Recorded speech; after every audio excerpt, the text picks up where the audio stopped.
Good day and welcome back to another DBZ Dokkan Battle video. So in this video we're gonna go through the latest Easy A or the latest Extreme Z battle that was added to DBZ Dokkan Global. This is to awaken and Easy A the Kale and Kefla cards, the Agility Super Saiyan 2 Kalifa and the Physical Rage Super Saiyan Kale. They're both Easy A into pretty good cards, especially for Extreme SBR and multiple SBRs that are coming up. And yeah, it's a pretty difficult Easy A. You have to use representatives of Universe 7 category. So it's not going to be the easiest walk in the park, especially if you are limited. It's quite a small category, and not having the leads also going to be a bit of a problem. But yeah, you should be okay. I'll run through the units that you can use just now. But yeah, you'll see some footage just of obviously the first couple stages. And then the stages actually change as you go along. You fight different units, so we'll go through that, and I have footage of whenever it changes, just so you can see what you're going up against and how you kind of go through the stage. So yeah, just to start off with, essentially we're just going to look at the team build while we go through it and just kind of discuss what the best units to use and what's the best way to go forward. So in terms of Universe 7, very limited in terms of free-to-play cards. Not a lot of choice there. Good units to use for it are obviously you're going to be fighting a physical Kale at certain points and an agility Kalifa at certain points. So you basically want to mixture up the team of tech and strength. But obviously just be careful about what strength units you take, as you will have to fight a Kalifa at certain points, but you can obviously change the team up. Only the last 10 stages you fight both at the same time, so you're going to want to be careful about that. I would definitely suggest taking Android 17, as he can provide some key and defense to the rotation. I would suggest having a Strength Super Saiyan Kaioken Goku as lead, or the LR as a lead if you have them. And then the rest of the team I use the Easy A Kaioken Goku.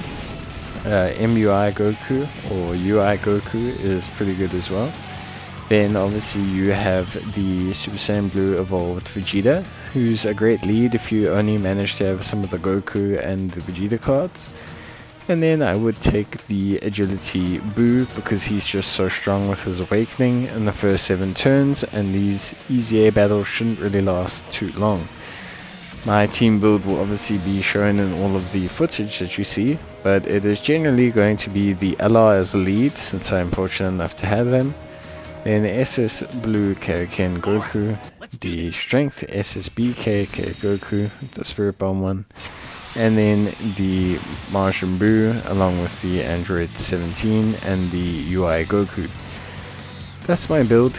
You could take 17 and 18 as a combo pairing. I think they will work very well together if you have a couple dupes in them, especially since they're tech, so they will help you kind of push through that agility Kalifa a bit faster. But yeah, definitely something to take a look at. But yeah, other than that, I don't really rate the Piccolo as a unit. I wouldn't take the Frieza as a unit, and I wouldn't take any of the free-to-play cards. But yeah, so obviously you get your 30 stones for doing the entire Easy B, but then you also get 5 physical Grand Cars and 5 agility Grand Cars. That's obviously to get the Easy A units from 10 to 15. An important fact to note is that both Kale and Kalifa can raise their SAs to 10 as free-to-play cards. So you definitely don't want to waste any cards on these guys. You get pretty much all the cards you need from the story event, and you get the 5 extra cards from this wonderful event here. Looking at Kalifa as a card, she raises her defense when she's fully Easy A'd for a couple turns by 60%, which is very good, since it enables her to stack so that she can have more than one defensive buff occurring at the same time. This means that I generally favor building her into just additionals. She also becomes an 80% all-type leads, which is okay. It's somewhat useful in some events if you're really struggling to find leads, but other than that, I don't rate it that highly as a leader skill. Then we're going to take a look at her passive, but first, before we do that, just so you can see, at level 6 you begin to face Kale. She'll be physical type, so obviously make sure you keep out for that. But yeah, she becomes an attack 120%, defense plus 60%. She has an 80% or 70% chance of evading enemies' attacks. She has a 30% chance of countering super attacks as well, and their attacks are effective against all type when there's a Kale attacking in the same turn. The fact that Kale can be on the majority of her teams, being Pure Saiyans, Universe 6, Tournament of Power, Universal Survival Arc, obviously that's going to help her. Plus there are other Kales as well that are options, like the free-to-play support Kale and the LR Kale. In terms of links, she's got pretty good links. As you can see, we switch over again back to Kalifa at stage 11. Unfortunately, I do not have volume for this one, so you're just going to have it cut out a little bit. I forgot to plug in my earphones. But yeah, basically looking at the links, she has pretty decent links. Tournament of Power is a great link, links up with a lot of other units from that region. Prepared for Battle is a great key link. She's got Super Saiyan, she's got Warriors of Universe 6, so once you max those links out, she can be really pumping out some additional damage, gets an extra defense, and she really doesn't struggle for key. Linking pretty well with basically any units due to Prepared for Battle, plus the Tournament of Power really helps those units that are from that category, because it just helps a lot of them all link together. So yeah, her categories are Peppy Girls, obviously, Universal Survival Saga, which is pretty good, Full Power, Super Saiyan 2, Universe 6, and yeah, she's Pure Saiyan, so she's got a decent amount of categories, 7 in total, so she has quite a fair amount of usage. You'll see the sound is kicked back in, but yeah, so obviously we switch back to Kale. This is at stage 15, so just keep an eye out for that. Kalifa does have the upper hand over Kale due to the fact that she has more categories, which I think makes her more useful. I also like her kit a little bit more. Her evasion is consistent and her defense can really stack up from the super, which makes her quite sustainable defensively in long form events. Plus her perk of attack super effective against all type is really nice to have with Kale, but not entirely necessary. Due to the fact that she links pretty well with the LR Kale and Kalifa as well, it is quite helpful. So we'll take a look at Kale now. She changes to a 100% physical type lead, which I think is a better leader skill. It makes her useful for Ultimate Challenge and as a pseudo lead for the SBRs if you need her for mono type or extreme SBR. She also lowers defense on her super, which I think is an underrated ability, especially in longer form events, and with her multiple super attacks it can stack up quite quickly. By the way, now that we're at stage 20, you'll switch to both a Caulifla and a Kale. So be careful of that, because obviously you want to try and focus on getting one down without having them focus attacks on your top weakened enemies. And then you're going to obviously just want to manage that fight. They're not stunnable, not sealable, so you're just going to want to avoid putting your squishy units in the way they can take damage. So going back to Kale, you can see she's attack 180%, 160%, sorry. She launches an additional attack that has a great chance of becoming a super attack. So she basically launches to attack. She reduces damage received by 60% for 6 turns from the start of turn. Reduces damage received by 60% or more from the 7th turn if she gets 6 or more physical spheres. So the problem with Kale as a card is essentially after the turn 6 she needs 6 or more physical spheres, which means you either need to link her with Kefla, physical Kefla, which is not a bad idea, as I think physical Kefla is still an okay card. But the problem being that they don't share the most links, with Kefla obviously having fused fighter, but they do share some. And then of course obviously In terms of team build, it's a bit weird kind of putting them both on the same team. They don't necessarily fit on all of them. But fortunately, Kale is more an SBR buster type unit. She's just here to basically crush whatever SBR she's been put in, as those fights don't usually last longer than the 6th or 7th turn. So yeah, she's a great card. Her attack damages are pretty nuts, and she really doesn't take that much damage. 60% damage reduction is pretty good on a card like this.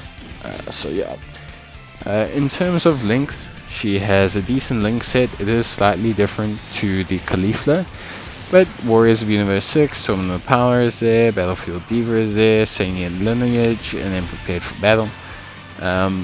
Obviously that's all good and well and allows her to link pretty decently. She's got Berserker, which obviously is a Broly unit type of link, but it's very difficult to activate as it only works under 50% health. And she's not really the best linking partner for any Broly cards, and there's no real other Kale Berserk card yet that I would say is one that you're going to want to link her with to, you know, kind of deal a tremendous amount of damage or anything like that. But yeah, her link set is pretty decent. Her passive is great. The real problem is the category. She's only on Universal Survival Saga, Universe 6, Pure Sands, and Exploding Rage. It would have been nice if they'd put her on Super Saiyan 2 or Super Saiyan or something, considering, you know, she is technically Super Saiyan of some kind, even if it's Legendary Super Saiyan, and Broly is at least on the Super Saiyan category as well. But yeah, overall it kind of suits her, obviously, as a character. Pepe Girls would have also helped, because she could link with that.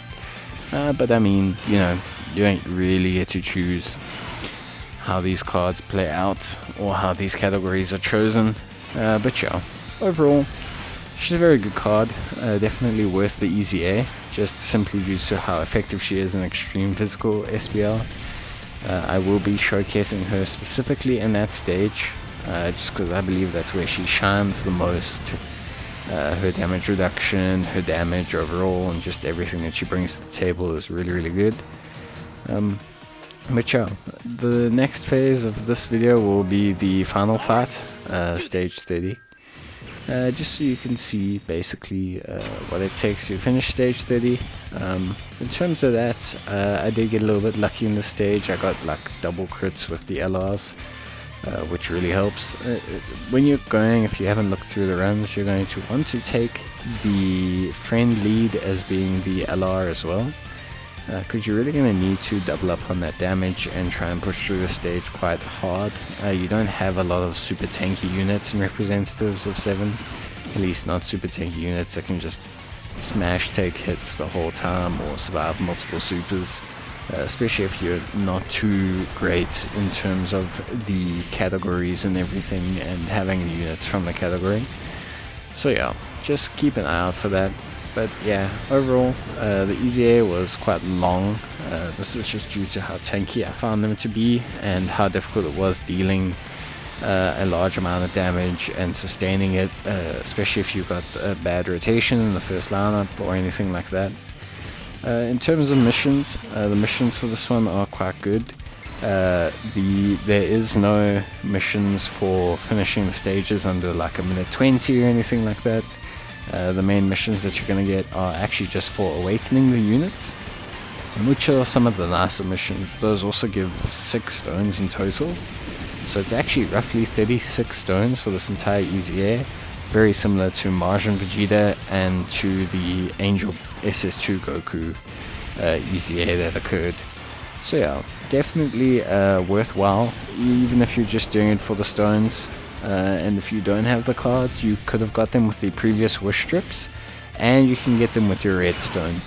If I had to choose one to favor, I would definitely choose Kalifa due to her variability and her versatility.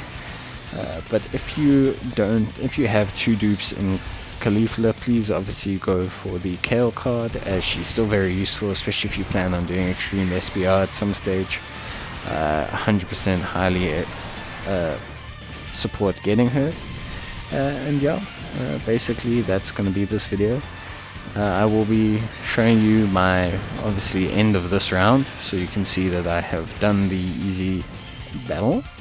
And then also I will just do a very quick jump over at the end to show you all the missions completed, just so you can see that they were both awakened. But yeah, very nice content. Took a decent length of time, very supportful, and yeah, cool. But thanks guys, thanks for the video, thanks for watching, and I'll see you in the next one. Cheers and bye.